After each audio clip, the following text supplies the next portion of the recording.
ঊনকোটি জেলায় একটি মাত্র ব্লাড ব্যাংক রয়েছে। জেলা হাসপাতালে রয়েছে এই ব্লাড ব্যাংক। বর্তমানে জেলা হাসপাতালে ব্লাড ব্যাংকের রক্তের ঘাটতি চলছে।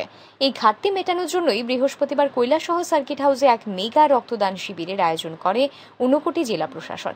এই রক্তদান শিবিরে উপস্থিত ছিলেন ঊনকোটি জেলার জেলা পরিষদের সভাধিপতি অমলেন্দু দাস, জেলা শাসক দিলীপ কুমার চাকমা, দুই অতিরিক্ত জেলা শাসক অর্ঘ্য সাহা এবং এল ডার্লং, সিনিয়র ডেপুটি ম্যাজিস্ট্রেট বিজয় সিনহা, জেলা মুখ্য স্বাস্থ্য আধিকারিক শরদিন্দু চাকমা সহ অন্যান্য আধিকারিকরা।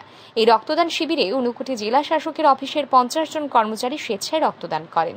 রক্তদাতাদের অভিনন্দন জানান জেলা সভাধিপতি অমলেন্দু দাস এবং জেলা শাসক দিলীপ কুমার চাকমা সহ অন্যান্য আধিকারিকরা।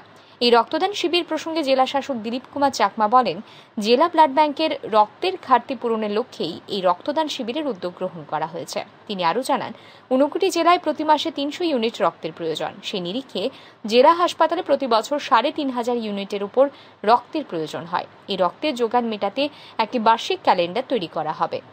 আজকের যে ব্লাড ডোনেশন ক্যাম্প, এটা জেলা প্রশাসনের উদ্যোগে, ঊনকোটি জেলা প্রশাসনের উদ্যোগে অনুষ্ঠিত হয়েছে। আমরা আমাদের এই অনুষ্ঠানে আমাদের এই জেলার মাননীয় জেলা সভাধিপতি মহোদয়কে পেয়ে অত্যন্ত খুশি।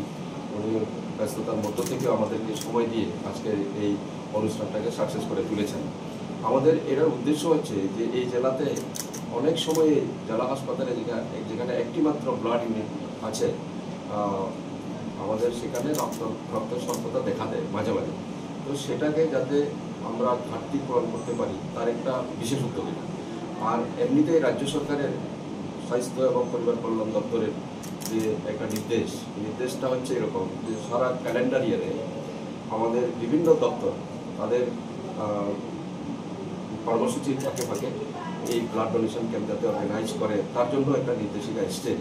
আগামীকালকে আমরা এই বছরের জন্য কি ক্যালেন্ডার ঠিক করব এবং কত ইউনিট ব্লাড লাগবে সারা বছরে এই জেলাতে, সেটার হিসাব একটা আমরা করব আমাদের মাননীয় জেলা সভাধিপতি। উল্লেখ্য, প্রতি বছর ঊনকোটি জেলা প্রশাসন রক্তদান শিবিরে এগিয়ে আসে। এবছর ঊনকোটি জেলার বিভিন্ন দপ্তরও যেন রক্তদানের মতো মহৎ কাজে এগিয়ে এসে সেই উদ্যোগ গ্রহণ করা হবে বলেই জানান ঊনকোটি জেলার জেলা শাসক Dilip Kumar Chakma. Bureau report, RE news.